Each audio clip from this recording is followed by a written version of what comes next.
अभिलाषा की कहानी के दूसरे भाग में आपने सुना कि कैसे विक्की और मोनिका राहुल से अपनी बेइज्जती का बदला लेने के लिए एक प्लान बनाते हैं और कैसे विक्की राहुल को उकसाता है और कैसे राहुल विक्की के उकसाने में आ जाता है और एक झूठे प्यार की शर्त के चलते अभिलाषा को प्रपोज करता है।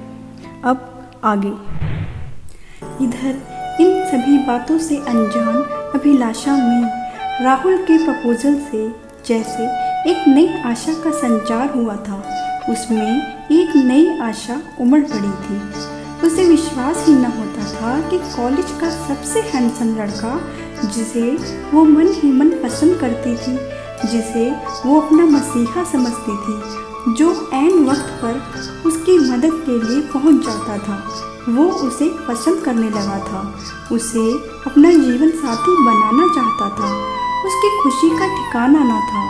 अपनी पढ़ाई, अपने करियर की चिंता, घर वालों की मंजूरी, सही गलत, इस वक्त अभिलाषा सब भूल चुकी थी। उसके कानों में बस राहुल की कही एक एक बात गूंज रही थी। माँ बाप के प्यार की कमी कोई पूरी नहीं कर सकता, भले ही बुआ ने उसे कितने ही लाड़ प्यार से पाला हो। वो अपनी बहुत सी इच्छाओं को दबा लेती थी। माँ बाप के प्यार की गुंजाइश कहीं ना कहीं रह ही जाती है। इस प्यार की आशा उसने 2-4 पलों में जीवन साथी के रूप में राहुल से कर ली थी। उसने सारी कल्पनाएं एक साथ कर डाली थी। बुआ जी राहुल के लिए मान जाएंगी, वो एक अच्छा लड़का है, पढ़ाई पूरी होते ही वो शादी कर लेंगे और बहुत खुश रहेंगे, और भी बहुत कुछ। वो राहुल के प्रपोजल को कल हाँ कहने वाली थी। अभिलाषा जान ही न पाई थी कि ये कोई प्यार या शादी का प्रपोजल नहीं था, बल्कि राहुल के अहम में लिपटा अभिलाषा को मिलने वाला राहुल का एक धोखा था। और ना ही राहुल ये जान पाया था कि ये एक महज शर्त नहीं, बल्कि मोनिका और विक्की का बिछाया हुआ एक जाल था, जिसमें वो फंस चुका था। लेकिन यहाँ अगर सबसे ज़्यादा नुकसान और सबसे ज़्यादा तकलीफ अगर किसी को पहुँचने वाली थी, तो वो थी अभिलाषा।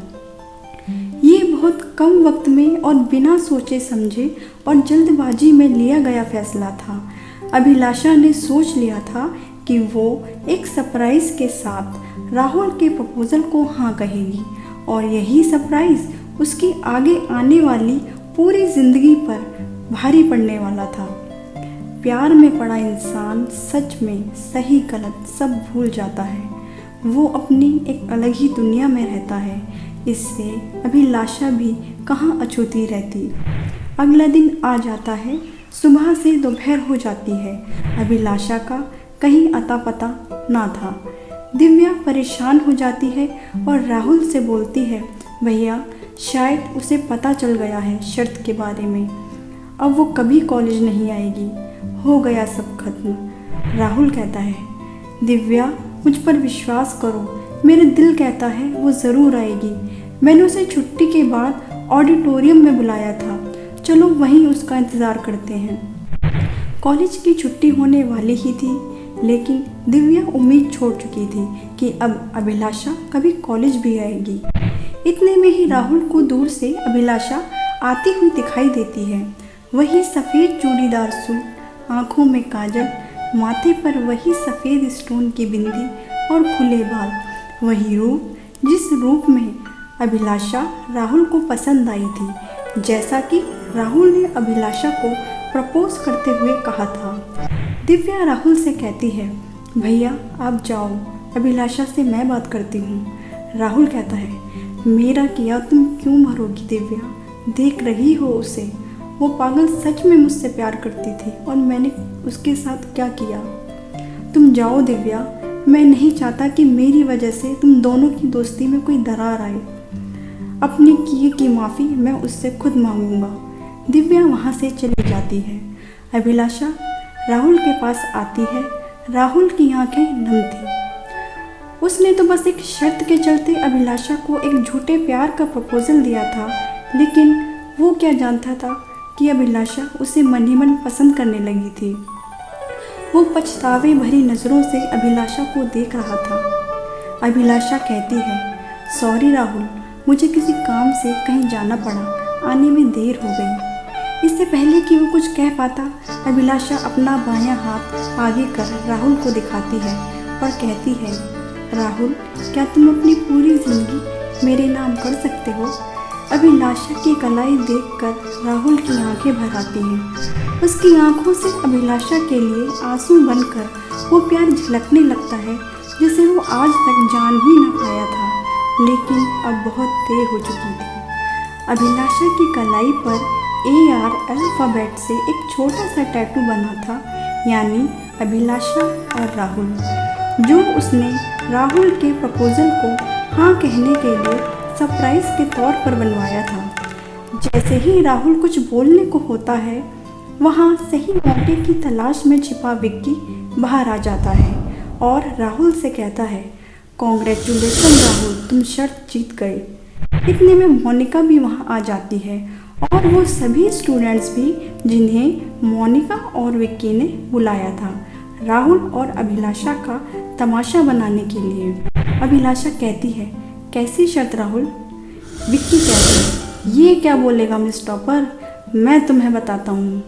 इसने हमसे शर्त लगाई थी कि तुम इसके प्यार में पड़ोगी। ये सुनते ही अभिलाषा के पैरों तले मानो जैसे ज़मीन खिसक गई। उसे विश्वास ही न होता कि उसके साथ एक खेल खेला गया था। उसकी आंखों से आंसू बहने लगे। उसने राहुल से कहा, राहुल, क्या ये सच है? विक्की कहता है, हाँ हाँ बताओ राहुल, अभिलाषा को बताओ। राहुल कहता है, अभिलाषा, मैं तुम्हें सब समझाता हूँ। अभिलाषा कहती है, राहुल, हाँ या ना? राहुल कहता है, प्लीज़ यार, मुझे अपनी सफाई का एक मौका तो दो। अभिलाषा कहती है, राहुल, हाँ या ना? राहुल कहता है, हाँ लेकिन अभिलाषा। अभिलाषा कहती है, लेकिन क्या राहुल, तुमने इतना बड़ा धोखा किया मेरे साथ, प्यार का नाटक किया, वो भी एक शर्त जीतने के लिए। इस पर मोनिका बोलती है, तो तुम क्या सोचती हो बहन जी, राहुल जैसा स्मार्ट लड़का तुम जैसी गंवार से प्यार करेगा? तुम तो इसके पैर की जूती भी नहीं हो। ये सुनकर राहुल मोनिका पर चिल्लाता है, मोनिका, अपनी बकवास बंद करो, प्लीज़ भगवान के लिए चुप हो जाओ। मोनिका कहती है, मैं क्यों चुप हो जाऊं राहुल? देखो ज़रा इस बहन जी को, बड़ी सीधी सादी और भोली वाली बनती थी। ये सब इसका नाटक था। बड़ी शातिर निकली ये लड़की तो। जाने इन्हें कॉलेज में एडमिशन कैसे मिलता है। कॉलेज की फीस भरने के लिए इन गरीबों के पास पैसे नहीं होते और चली है अपनी बेचारगी का नाटक करके अमीर लड़कों को फांसकर उनसे इश्क लड़ाने।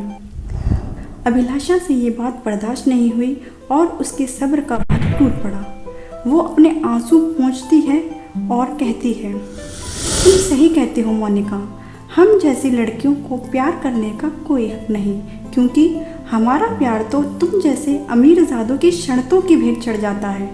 और रही बात इस कॉलेज की फ़ीस या मेरे एडमिशन की, तो कान खोलकर सुनो तुम मेरी बात। इस कॉलेज में मेरा एडमिशन मेरी काबिलियत और मेहनत के दम पर हुआ है, न कि तुम जैसे अमीरजादों के बाप के नोटों और सिफारिशों के दम पर।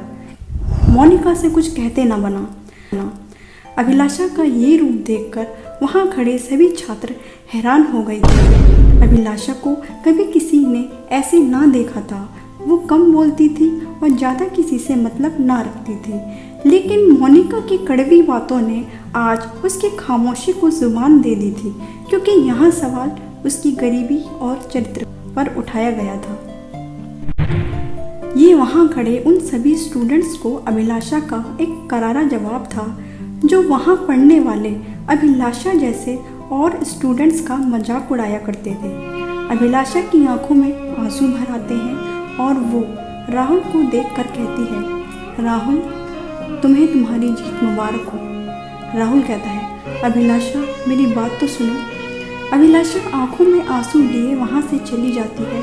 दिव्या अभिलाषा को रोकने की कोशिश करती है, लेकिन वो नहीं रुकती। राहुल दिव्या से कहता है, दिव्या, उसे जाने दो, वो अब नहीं रुकेगी। मुझसे अनजाने में बहुत बड़ा गुनाह हो गया।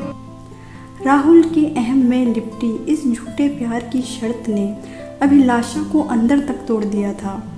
उसके मन को बहुत गहरी तकलीफ पहुंची थी। उसके वो सारे सपने पल भर में टूट कर बिगड़ चुके थे जो 2 दिन में ही उसने राहुल संग देख डाले थे। उसके कानों में राहुल की कही वो एक एक बात अब चुभने लगी थी जो पहले उसके दिल को भा गई थी। वो अपनी कलाई को देखती और खूब रोती कि आखिर उसने किसी का क्या बिगाड़ा था, उसने राहुल का क्या बिगाड़ा था जो राहुल ने उसके साथ ऐसा किया। अभिलाषा के मन को बहुत गहरी पीड़ा पहुंची थी और आखिरकार वही हुआ जिसका डर दिव्या को भी था।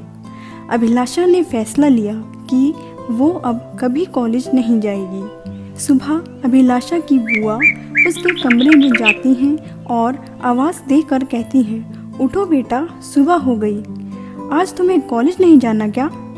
और बीच पर थाली में खाना रखी देख कहती हैं, ये क्या, तुमने रात को खाना भी नहीं खाया? बेटा, तुम्हारी तबीयत तो ठीक है ना? कुछ जवाब ना मिलने पर वो अभिलाषा की तरफ देखती हैं। उसकी आंखें सूजी हुई थीं क्योंकि पूरी रात उसने रोकर गुजारी थी।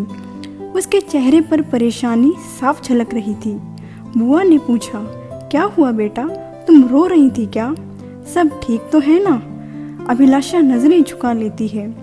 उसकी आंखों में आंसू भर आते हैं। बुआ के बहुत पूछने पर वो बुआ को सारी बात बता देती है और उनके गले लगकर खूब रोती है।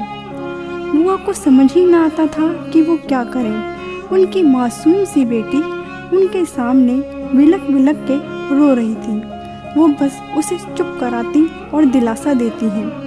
बुआ जी अब सोचने लगी, आखिर कहाँ कमी रह गई? शायद हम अपनी बेटी को ये बताना ही भूल गए कि बाहर दुनिया जैसी दिखती है वैसी है नहीं। बुआ जी ये सारा घटनाक्रम जब अपने पति को बताती हैं तो वो बहुत गुस्सा करते हैं और कहते हैं, मैं उस लड़के को नहीं छोड़ूंगा, मैं कॉलेज के प्रिंसिपल से उसकी शिकायत करूंगा। उसकी हिम्मत कैसे हुई ये सब करने की? बुआ जी कहती हैं, अब बात को बढ़ाने से कोई फ़ायदा नहीं, अब कुछ बदला नहीं जा सकता। फूफा जी कहते हैं, लेकिन अभिलाषा की पढ़ाई का क्या? बुआ जी कहती हैं, मुझे आपसे यही बात करनी थी। कुछ दिन पहले मेरी सहेली विनीता ने अपने बेटे सूरज के लिए अभिलाषा का हाथ मांगा था, तब मैंने उसकी बात टाल दी थी। वो कई बार जिक्र कर चुकी है, लेकिन मैं उसे अभिलाषा की पढ़ाई के चलते हमेशा टाल देती हूँ। क्यों ना हम अभिलाषा की शादी उसके बेटे सूरज से करा दें? वो पढ़ा लिखा लड़का है, उसकी अभी नौकरी लगी है। अभिलाषा अपने आगे की पढ़ाई शादी के बाद भी कर सकती है। मैं विनीता से बात करूँगी और विनीता बचपन से अभिलाषा को जानती भी है, वो वहाँ खुश भी रहेगी। फूफा जी कहते हैं, जैसा तुम ठीक समझो। ये सारी बातें अभिलाषा सुन लेती है और अपने कमरे में जाकर रोने लगती है। बुआ जी अभिलाषा के पास जाती हैं और कहती हैं, अभिलाषा मुझे तुमसे कुछ बात करनी थी। अभिलाषा कहती है, मैं जानती हूँ बुआ जी आप मुझसे क्या बात करने आई हैं। मैंने आपकी और फूफा जी की सारी बातें सुन ली हैं। आपकी जैसी मर्जी, जैसा आप ठीक समझो मेरे लिए। अगर मेरी किस्मत में यही लिखा है तो यही सही, लेकिन आपको मुझसे एक वादा करना होगा। बुआ जी कहती हैं, वादा? कैसा वादा अभिलाषा? अभिलाषा कहती है, बुआ जी मेरे साथ जो कुछ भी हुआ आप लड़के वालों से कुछ भी नहीं छिपाएंगी। मैं नहीं चाहती कि मेरे आने वाली ज़िंदगी की इमारत झूठ की बुनियाद पर खड़ी हो, नहीं तो मैं सारी ज़िंदगी बिना शादी के भी जी सकती हूँ। बुआ जी कहती हैं, ठीक है बेटा, जैसा तुम चाहोगी वैसा ही होगा। अभिलाषा के इस अतीत के बारे में जानने के बाद क्या सूरज अभिलाषा को अपनाएगा? जानने के लिए देखिए अभिलाषा की कहानी के अगले भाग में।